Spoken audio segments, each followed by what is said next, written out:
Halo pemirsa, perkenalkan saya Nyoman Suwarta dari Prodi Teknik Lingkungan, Fakultas Teknik Universitas Indonesia.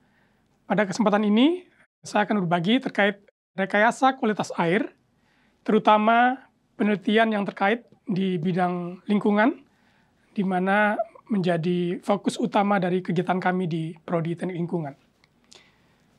Secara umum, akan dibahas mengenai 3 hal. Yang pertama, kelangkaan sumber daya air. Ini menjadi isu global, utama sebagai dampak dari perubahan iklim. Yang kedua, permasalahan kualitas air, salah satu permasalahan yang memang dihadapi saat ini menjadi ancaman serius, terutama di daerah padat pemukiman. Kemudian yang ketiga, bagaimana sekilas tentang teknologi atau rekayasa kualitas air yang bisa dilakukan, terutama dari bidang teknik lingkungan, sebagai usulan atas teknologi alternatif pengolahan air. Baik, yang pertama tentang kelangkaan sumber daya air, ini tentunya kita bisa melihat langsung bagaimana permasalahan kuantitas secara jumlah ini semakin menurun, kemudian secara kualitas kita bisa lihat pencemaran di badan air, apakah itu di sungai, di danau, maupun di selokan gitu ya.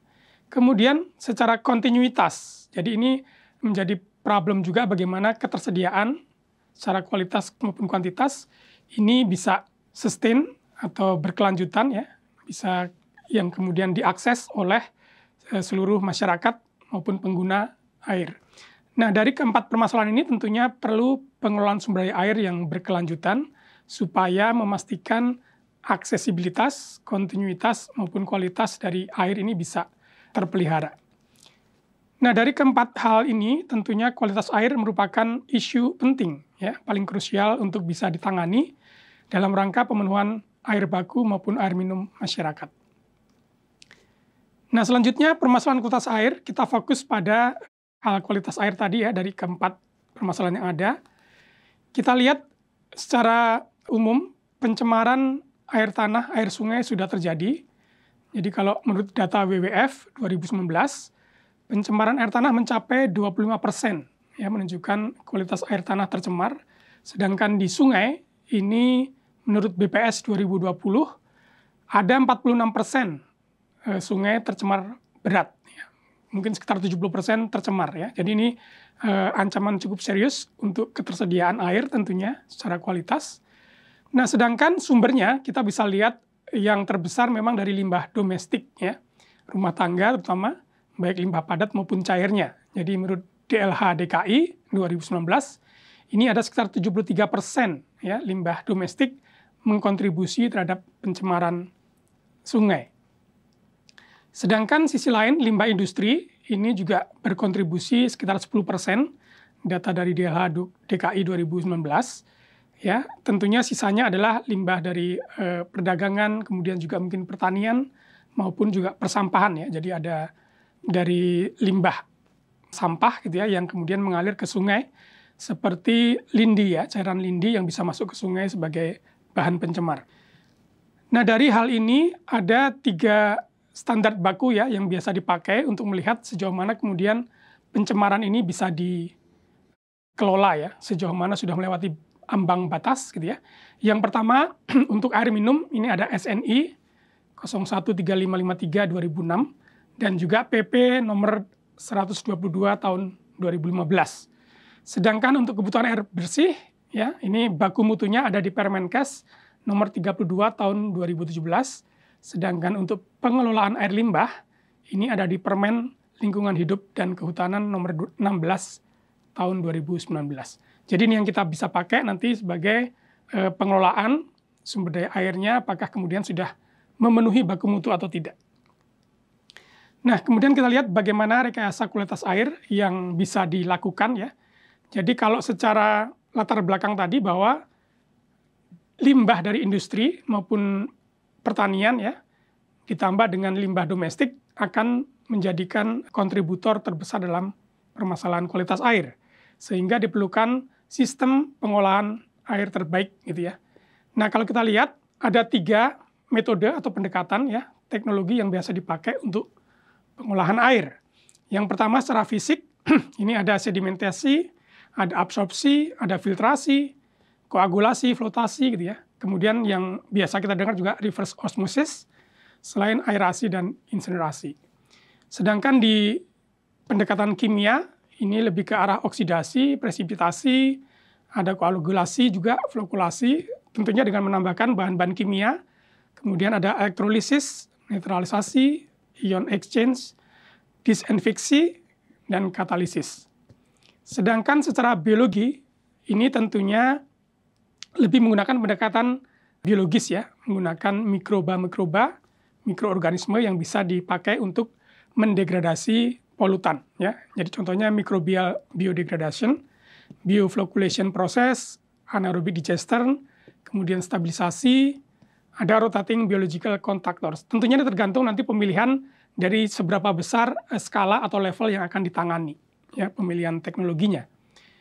Nah, kalau kita lihat secara skala yang besar, ini ada yang namanya wastewater treatment plant ya, atau unit pengolahan limbah cair ya. Biasanya ini untuk skala besar komunal di perkotaan misalnya gitu ya, melayani beberapa wilayah, sehingga di situ kita bisa lihat ada gabungan ya beberapa teknologi baik fisik maupun kimia tentunya ya. Mulai dari yang awal ini penangkapan dari badan airnya, reservoir, tampungan, kemudian akan lari ke koagulasi flokulasi, kemudian ke sedimentasi, ada filtrasi, ada desinfeksi, membunuh kuman, kemudian ada biological activated carbon misalnya. Kemudian yang keenam ini lebih ke arah klorinasi, kemudian sampai menjadi bersih, clear water tank, dikumpulkan ke dalam suatu tampungan untuk kemudian bisa dikembalikan lagi, dimanfaatkan untuk masyarakat atau kota sekitar ya, sebagai air bersihnya. Jadi ini bisa melayani sekitar 2.000 sampai 3.800 galon per hari ya, nanti tergantung skala yang dilayani. Nah, skala besar lainnya ini khusus untuk air baku, air minum ya, biasanya mirip PDAM gitu ya. Unit pengolahan air. Jadi water treatment plant ini mengambil langsung dari badan air apakah di sungai atau danau. Kemudian melalui intake dia akan disalurkan ke koagulasi, unit koagulasi, kemudian ke sedimentasi, kemudian filtrasi, desinfeksi, dan tampungan, ya storage, untuk kemudian dikembalikan lagi ke masyarakat, ya melalui kalau di kita saluran PDAM ya. Nah dari sini kemudian kita akan melihat bagaimana sebenarnya kapasitas juga ya yang bisa ditangani, karena kalau dilihat data terkini di Jakarta juga baru sekitar mungkin 63% ya yang bisa dilayani oleh PDAM. Ini juga masih menjadi tentunya PR yang serius. Nah, kalau kita lihat skala yang lebih kecil, khususnya kami di teknik lingkungan ya, di Prodi Teknik Lingkungan, kita menawarkan sebagai penelitian mahasiswa juga bagaimana melihat unit-unit tadi secara lebih skopnya lebih kecil ya. Jadi satu unit kita lihat, kita teliti kira-kira apa saja yang bisa dimanfaatkan ya. Jadi misalnya di media filter, ini yang fisik tadi ya, kita bisa simulasikan pemanfaatan karbon aktif, zeolit maupun pasir silika ya, tentunya dengan ketebalan maupun juga ukuran diameter dan sebagainya yang bisa dikombinasikan sehingga bisa untuk mengolah apakah itu air hujan atau grey water ya dari misalnya wastafel atau yang dari toilet untuk kemudian bisa dimanfaatkan sebagai air daur ulang ya, air bersih, air baku, air siram-siram dan sebagainya. Nah, di sini ada penelitian menunjukkan ada efisiensi penyisihan terhadap kontaminan ya, polutan, parameter fisik maupun biologinya sekitar 71 sampai dengan 91%. Cukup tinggi ya. Nah, contoh yang kedua ini juga masih fisik, jadi menggunakan aerator turbine wheel ya, kincir air yang bisa dimanfaatkan untuk aerasi di danau ya. Jadi kita coba di Danau Mahoni, ada beberapa penelitian khususnya untuk melihat bagaimana peningkatan DO ya, kadar oksigen terlarut. Kita lihat di sini penyisiannya bisa mencapai 87%. Jadi pengamatan dari beberapa penelitian nanti di belakang ada menunjukkan cukup efektif sebenarnya dari sisi peningkatan DO di danau. Kemudian secara biologi, ini contoh lain bagaimana bioretensi semacam taman ya, tapi memang dikhususkan untuk penampungan apakah itu air hujan atau limpasan air langsung ya dari jalan misalnya ya. Kemudian diarahkan ke bioretensi sehingga dia akan bisa meresapkan air ya vertikal ke filter media, ke transisi layer maupun drainage layer sebelum dibuang misalnya ke danau ya. Kalau di kita kemarin percobaannya di depan gedung EC, jadi akan sebelum sampai ke Danau Mahoni, ini dibuat semacam filter ya, menggunakan bioretensi. Jadi ini bisa untuk mengolah limpasan air hujan, kemudian grey water tadi ya, dari musola misalnya, ataupun juga dari toilet. Dan efisiensi penyisiannya cukup besar, ya 80–99%. Ini bisa untuk menyisihkan juga misalnya kandungan logam berat ya dari limpasan air, terutama yang dari jalan ya, karena dipakai untuk parkiran dan sebagainya, sehingga mengandung beberapa logam kimia. Nah, yang berikutnya masih di biologi, yaitu lahan basah buatan, ya, artificial wetland. Ini secara metode ada dua hal ya, paling tidak, yang surface, alirannya di surface atau penggenangan, maupun alirannya di bawah tanah, jadi subsurface gitu ya. Jadi dari gambar ini bisa dilihat bagian atas ini yang surface, jadi tanamannya dia terapung ya, kombinasi dengan tanaman, nanti dia akan menyerap polutan pencemar yang ada di badan air ya. Kemudian dialirkan sebagai outflow. Sedangkan yang di bawah ini sebenarnya masih kombinasi juga ya. Jadi airnya masih ada yang di atas tanah, walaupun pengalirannya secara subsurface di bawah tanah. Jadi penyerapannya kombinasi antara media, tanah, kemudian perakaran, dan juga nanti sampai dengan batang, ya, perbatangan. Gambar ketiga sudah lebih ke arah subsurface-nya, jadi murni dari penyerapan akar dan media untuk polutan yang masuk ya. Sedangkan yang gambar di bawah ini adalah vertikal. Jadi dari atas kemudian akan turun ke bawah per lapisan ya.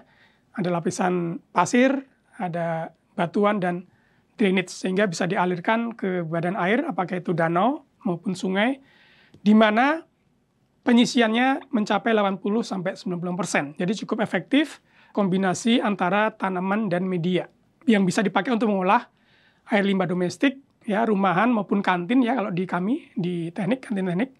Kemudian grey water dicoba pada masjid atau musola teknik maupun kampus ya, masjid kampus. Kemudian air limbah laundry ini juga sudah dicobakan menggunakan wetland.